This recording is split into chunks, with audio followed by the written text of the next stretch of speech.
And we're back in sunny Southern California today to discuss a topic that gets a lot of attention: shoot to wound versus shoot to kill.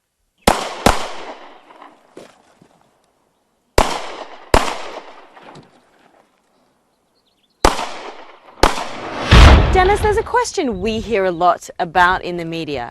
Can you shoot to wound? Well, here's the reality. You're probably going to wound when you shoot, particularly if you're using a handgun, because handguns do not have as much power to kill as people think.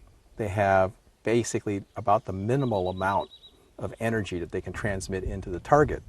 More than that, the part of the target that you have to hit in order to ensure a very, very devastating hit is this center part right here, which is a very narrow, tiny thing. Outside of that, you're going to wound.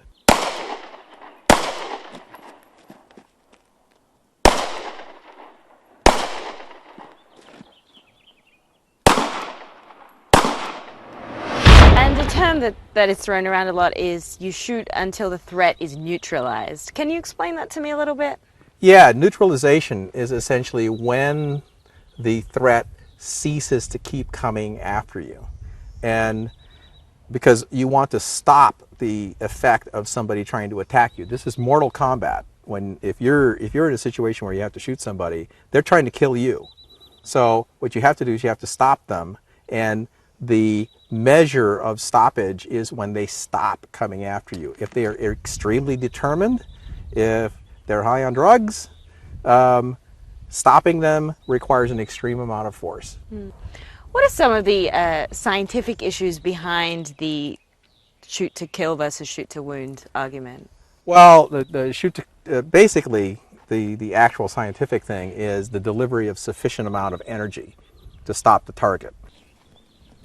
There is a scientific measure for it. It's about 800 foot-pounds of energy being delivered into the target.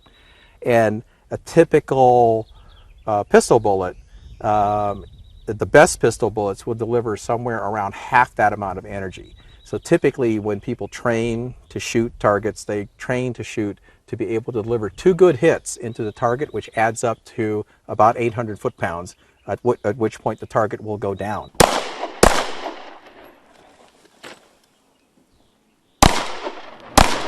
And when we're aiming in self-defense, are we always aiming for that center of mass in the body? Is that the best way to approach it? Yes, and the reason for that is because under the stress and pressure, so when you try to hurry up, your accuracy degrades.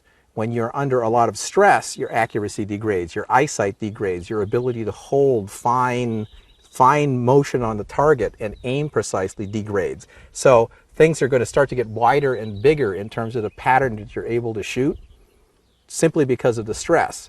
So if you're trying to aim for something other than the point that's going to deliver the amount of energy that you need into that target in the minimum amount of time and energy, you're basically giving that target a lot more time and a lot more chance to kill you.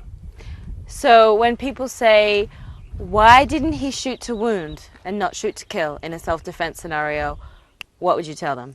Because they're trying to survive. And that's another shoot done. In Los Angeles, I'm Holly McKay.